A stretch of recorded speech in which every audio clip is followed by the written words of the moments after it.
sa wali ni Monsignor Raul Cuyag sa Carmen, panahon sa 4th Diocesan CFD Convention sa Diocese of Talibon, miingon siya nga ang simbahan nga Katoliko mo ang tinukod ni Kristo.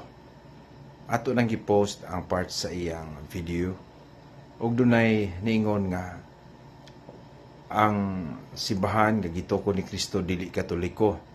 Doon sa niingon nga dili Katoliko ang gitukod ni Kristo o wala pa'y Katoliko panahon sa atong Ginoo. Maigsoon, ang ato lang pangutana, kung dili Katoliko ang simbahan nga gitukod ni Kristo o dili kining simbahan Katoliko karon, unsa man day simbahan na karon ang gitukod ni Kristo? Kadtong gitukod ni Kristo sa dinhi pa siya, unsa man na karon? Mao ni dakong problema sa mga Protestante, way usan nila nga makatubag ni ana. Gawas o moingon sila nga ang Katoliko gyud. Historically speaking, mga kaigsuunan, ang simbahan nga gitukod ni Kristo pagdagan sa panahon na nikaylap siya. Ug mao kining simbahan Katoliko. Tinuod, moingon ta nga ang gitukod ni Kristo sa unang panahon, mentag dili ang Katoliko kay wala pa maningandig Katoliko. Unya, ang gitukod ni Kristo dili pa Katoliko pero Katoliko gid siya sa kinaiya. Atong timan-an na, no? Kasi Kristo nagtukod sa simbahan atong panahon na dili pa Katoliko, kay ang meaning gud sa Catholic, that is descriptive name of the church, meaning universal, makailapon. Na wala pa man sila mo kailap, wala man sila mo universal. So, dili pa strictly speaking, dili pa sila Katoliko. Pero adunay gisulti sa Ginoo sa Marcos 11:17. Ningon siya nga akong balay tagon og balay alam po anan alang sa tanang mga nasod.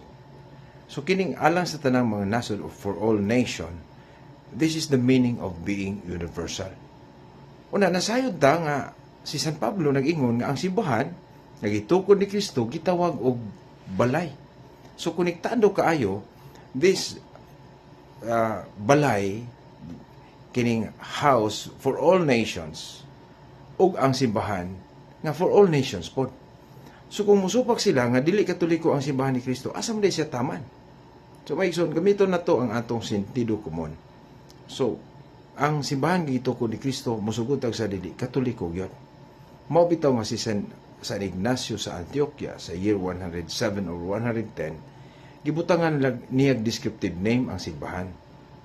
Gigamit niya ang pulong Katoliko.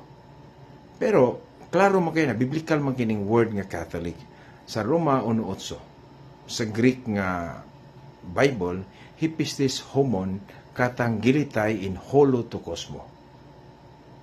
Katanggilitay in holo to cosmo. Ang inyong pagtuon na kailap sa tibok kalibutan. So kining word nga Catholic mga igsoon, ug imo nang i-search sa mga dagko nga mga diksyonaryo, gikan na sa duha ka pulong kataholos, meaning whole world. O kining word nga kataholos present ni sa Romans chapter 1 verse 8. Hypistis homon katanggilitay in holo to cosmo. Kataholos, cosmo, world.